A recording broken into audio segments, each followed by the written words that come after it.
আপনি কি জানেন, প্রাচীন মিশরে মৃত মানুষকে হাজার বছর ধরে সংরক্ষণ করা হতো?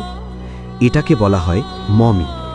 প্রাচীন মিশরীয়রা বিশ্বাস করত মৃত্যুর পরও মানুষের আত্মা বেঁচে থাকে।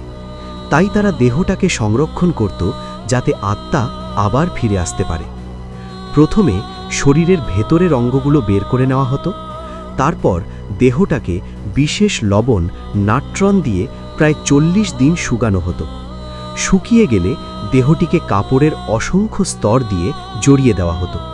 শেষে সেটিকে রাখা হতো সুন্দর সার্কোফ্যাগাস কফিনে।